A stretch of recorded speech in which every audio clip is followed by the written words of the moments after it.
पूर्व मंत्री राजेंद्र गुढ़ा अब थामेंगे शिवसेना का दामन। महाराष्ट्र के मुख्यमंत्री एकनाथ शिंदे कल राजस्थान दौरे पर आ रहे हैं। इस दिन पूर्व मंत्री राजेंद्र सिंह गुढ़ा के बेटे शुभम गुढ़ा के जन्मदिन का जश्न का आयोजन रखा है और गुढ़ा इसी दिन एकनाथ शिंदे के साथ शिवसेना का दामन थाम सकते हैं। आपको बता दें कि राजेंद्र सिंह गुढ़ा ने अब तक 2 चुनाव जीते हैं और दोनों ही चुनाव अपने बलबूते और बसपा के टिकट पर जीते हैं। ऐसे में चुनाव से पूर्व ही इस बात के कयास लगाए जा रहे थे कि राजेंद्र सिंह गुढ़ा चुनाव से पूर्व कांग्रेस का साथ छोड़ देंगे और किसी न किसी नई पार्टी का दामन थाम लेंगे।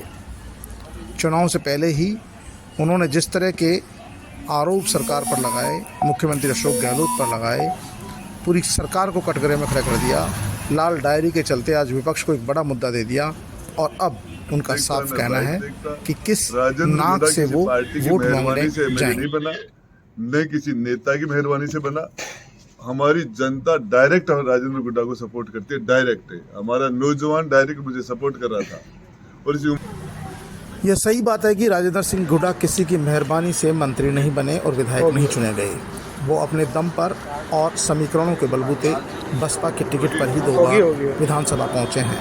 ऐसे में उन्हें इस बार भी पता था कि वो कांग्रेस के टिकट पर कभी चुनाव नहीं जीत पाएंगे। ऐसे में उन्होंने कांग्रेस पर गंभीर आरोप लगाए।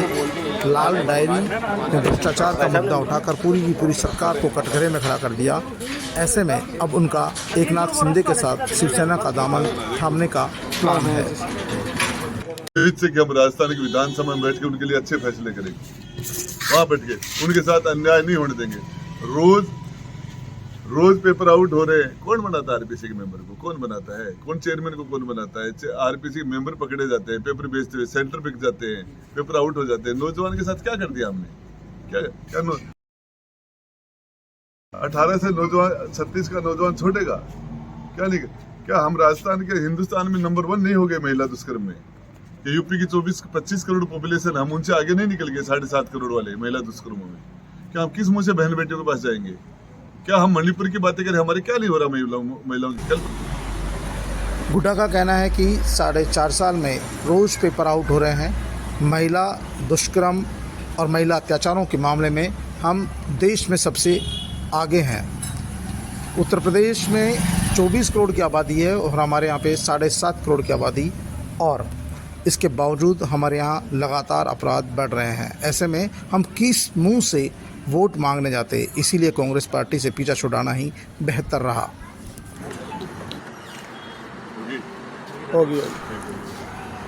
राजेंद्र गुढ़ा 9 सितंबर को एक बड़ा सम्मेलन करने जा रहे हैं। इस दिन उनके बेटे शुभम गुढ़ा का जन्मदिन भी है।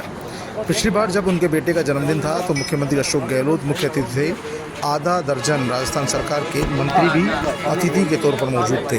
इस बार हालात बदले हुए हैं। इस बार शिवसेना प्रमुख एकनाथ शिंदे और महाराष्ट्र के मुख्यमंत्री एकनाथ शिंदे चीफ गेस्ट होंगे और इसी दिन राजेंद्र गुढ़ा और शुभम गुढ़ा का राजनीतिक भविष्य भी तय होगा। माना जा रहा है कि इस बार राजेंद्र गुढ़ा एकनाथ शिंदे की पार्टी शिवसेना के साथ जाने वाले हैं और आने वाला विधानसभा चुनाव शिवसेना के टिकट पर ही लड़ेंगे। हो सकता है महाराष्ट्र में शिवसेना और भाजपा गठबंधन है। ऐसे में एकनाथ शिंदे के आग्रह पर गुढ़ा के सामने भाजपा कोई प्रत्याशी ही नहीं उतारे, इसकी संभावनाएं भी नजर।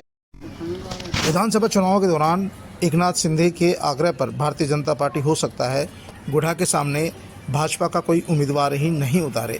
ऐसी संभावनाओं की भी उम्मीद की जा रही चाहिए। राजेंद्र सिंह गुढ़ा का कहना है कि उनका खुद का अपना वोट बैंक है। लोग सीधा उनके कांटेक्ट में हैं। चाहे यहाँ का युवा हो, बुजुर्ग हो, वो सीधा राजेंद्र गुढ़ा को ही अपनी पार्टी मानता है। ऐसे में शिवसेना का साथ मिलेगा तो ताकत डबल हो जाएगी और हम निश्चित तौर पर चुनाव जीतेंगे।